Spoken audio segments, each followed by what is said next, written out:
Olá, o meu nome é Philipp Meyer e esta é uma história da filosofia narrada em filme, sendo este vídeo dedicado ao primeiro filósofo da história, Tales de Mileto.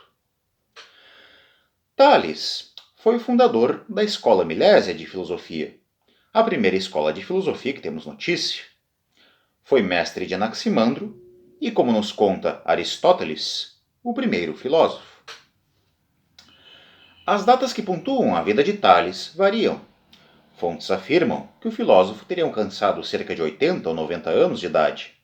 É Apolodoro, citado por Diógenes Laércio, quem nos conta que Tales teria nascido no decorrer da 39ª Olimpíada e morrido no decorrer da 58ª, inclusive em pleno estádio, assistindo a uma competição atlética. Lembremos que as Olimpíadas eram jogos realizados na cidade de Olímpia, na Grécia Antiga, de 4 em 4 anos, como constava na tradição grega.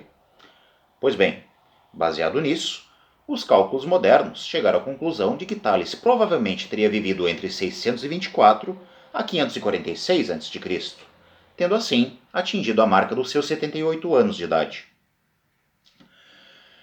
Quanto às origens do filósofo, há controvérsias. Alguns dizem que Tales, de fato, era natural de Mileto, ou que então teria adquirido a cidadania milésia. Outros, por sua vez, asseguram que ele seria de origem fenícia, ou de estirpe fenícia. Os pais de Tales, de nomes Exâmias e Cleobulina, apesar de serem descritos como pertencentes à família fenícia dos Tálidas e descendentes de Cadimeus da Beócia, modernamente se chegou à conclusão de que talvez eles seriam cários, um povo já assimilado na Jônia, e assim Tales seria provavelmente natural de Mileto e de sangue cário. Alguns também afirmam que o filósofo teria se casado e frutificado um filho desse casamento, de nome Cibisto. Já outros, por sua vez, dizem que ele teria permanecido solteiro por toda a vida, tendo no máximo adotado o filho de uma suposta irmã. Descrito como físico, matemático, astrônomo, engenheiro, navegador, hábil comerciante, Tales também era muito levado em conta no campo político, atividade que parece que exerceu com excelência. Tendo convivido próximo do tirano de Mileto, Trasíbulo, parece que o filósofo foi muito influente na política milésia. Conta-se que ele exortara os jônios a constituírem uma só federação com a sede em Teos, no centro da Jônia, a fim de reforçar a resistência frente às invasões persas, que àquela altura já se adiantavam sobre a Ásia Menor. Em outro momento, quando o rei Creso, da Lídia, um reino vizinho à Jônia, teria solicitado uma aliança aos milésios contra os persas, Tales teria sido decisivo para que essa aliança fosse negada, resguardando então Mileto ainda por um bom tempo do domínio persa. A cidade de Mileto seria então finalmente destruída pelos persas no ano de 494 a.C. Pois bem, depois de ter se dedicado à política, então Tales foi o pioneiro na investigação da natureza. Parece que os seus únicos mestres foram sacerdotes egípcios durante uma viagem que ele teria feito ao Egito, local onde teria aprendido a geometria, tendo levado ela consigo de volta para a Grécia e apresentado ela pela primeira vez aos gregos. Cantado nas odes do poeta Alceu, o nome de Tales também era uma constante unânime em todas as listas atualizadas dos 7 sábios da Grécia. Os 7 sábios eram a pleiade de personalidades eminentes eleitas em reconhecimento aos seus grandes feitos, segundo a tradição grega. Pois bem, o nome de Tales era consensualmente aceito nas listas atualizadas dos 7 sábios gregos. Inclusive, narra-se uma lenda que em um concurso para se eleger o mais sábio entre os 7 sábios, Tales teria vencido e como prêmio teria ganhado uma taça, uma trípode, que é uma espécie de vaso grego. O filósofo, então, em modesta postura, teria concedido o prêmio ao sábio Bias de Priene, que por sua vez, então, fez a taça circular nas mãos de todos os 7 sábios, e tendo ela retornado às mãos de Tales, este finalmente teria oferecido ela ao deus Apolo. Se diz que grandes homens foram precedentes de Tales, mas que a sua eminência obscurecera todos eles. Maior entre os 7 sábios, o filósofo foi muito reconhecido em Mileto, local onde foi sepultado e inclusive erguida uma estátua em sua honra e glória. No que diz respeito às obras de Tales, parece que ele não deixou nada escrito, tendo sido seus ensinamentos transmitidos unicamente via tradição oral. Apesar disso, alguns atribuem ao filósofo um único tratado intitulado Astronomia Náutica, o qual outros já dizem ser foco de Samos, o autor. Outros, por sua vez, dizem que Tales teria escrito dois trabalhos, um intitulado Do Solstício e outro Do Equinócio, que provavelmente deviam fazer parte de uma só obra. Os que atribuem escritos a Tales dizem que esses também se davam em versos e se estendiam ao longo de 200 versos. Alguns ditos e máximas também são atribuídos a Tales, principalmente pelo biógrafo Diógenes Laércio, como, por exemplo, o famoso provérbio Conhece-te a ti mesmo, da qual a autoria também é atribuída a outros pensadores, o famoso preceito do oráculo de Delfos. Dentre outros preceitos, Tales prescrevia não enriquecer de forma ilícita, valorizar os amigos, assim como também tornar mais belos os comportamentos do que o aspecto, dentre outros preceitos. Mas são sobretudo duas anedotas a seu respeito que ficaram famosas, atravessando os séculos. É Platão quem nos conta que Tales, absorto em seus pensamentos, certa feita caminhava observando as estrelas no céu, quando sem mais nem menos, caiu num poço. Nesse exato momento, uma espirituosa escravacita, então, que observara aquela cena lamentável, teria então zombado do homem e dito: Ah, Tales, tu que observas as coisas mais dignas das altitudes, mal podes ver o que ocorre abaixo dos teus próprios pés? Outra anedota, contada por Aristóteles, narra que o filósofo era muito censurado por sua pobreza. Então, certa feita, Tales teria previsto, mediante a observação dos astros, que em um dado ano haveria uma grande colheita de azeitonas pela Jônia. Então, o filósofo teria se antecipado, alugando vários lagares, que à época eram baratos na Jônia. Um lagar, para quem não sabe o que é um espaço onde se extrai o óleo da azeitona, ou seja, o azeite. Tales então teria se antecipado, alugando vários lagares, que à época eram baratos na Jônia, e assim, quando finalmente veio aquele ano e se configurou aquela grande colheita de azeitonas, esses lagares tiveram grande demanda. Então Tales tornou a realugá-los aos demandantes, agora desta vez ao preço de acordo com a demanda, tendo assim enriquecido e supostamente provado que é fácil ser filósofo e rico, apesar de não ser esse o objetivo final dos seus esforços.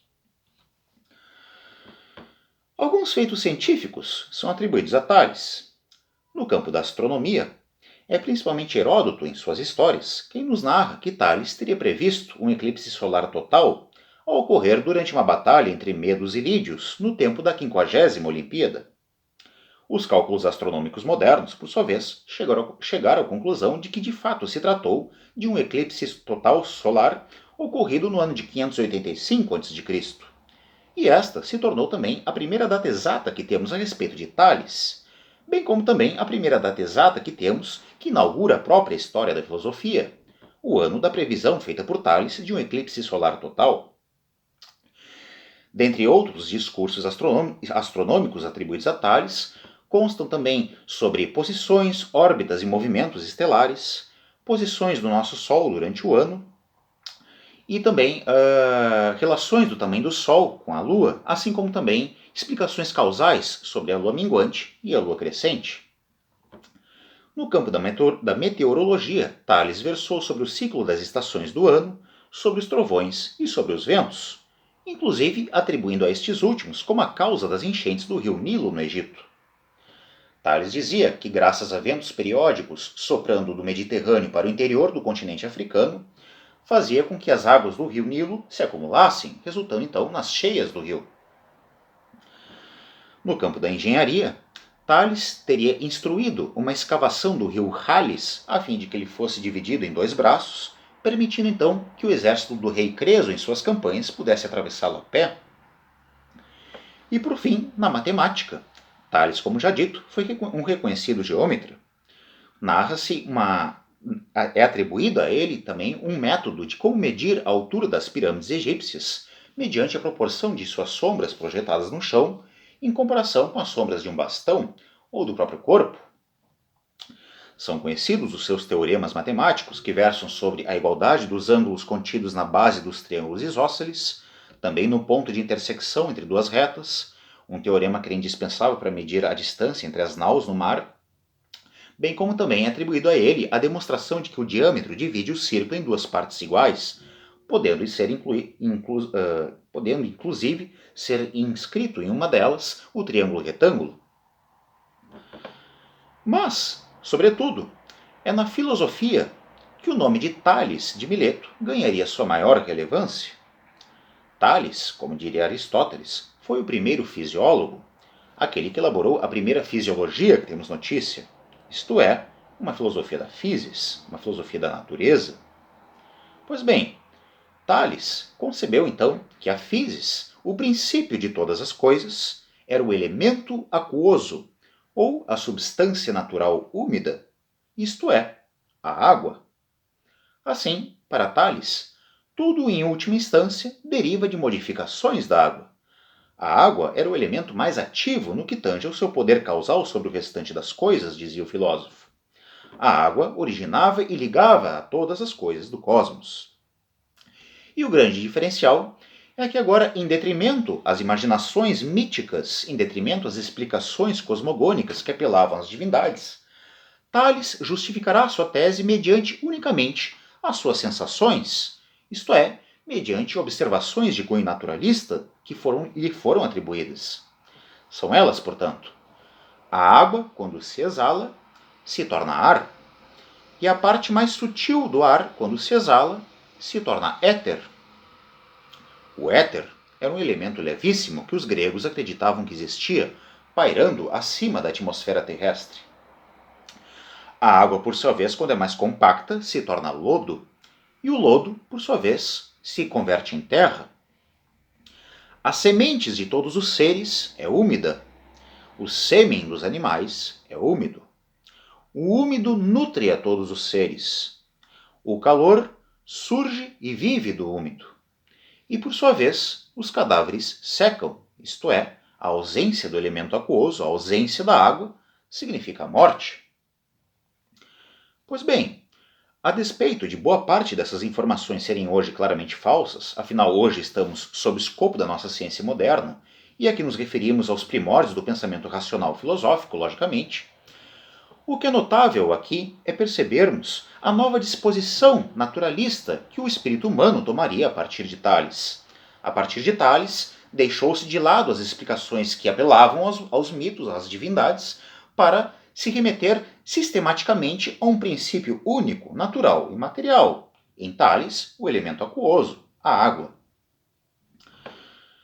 Tales também dizia que os objetos inanimados continham uma alma, e esta alma era móvel.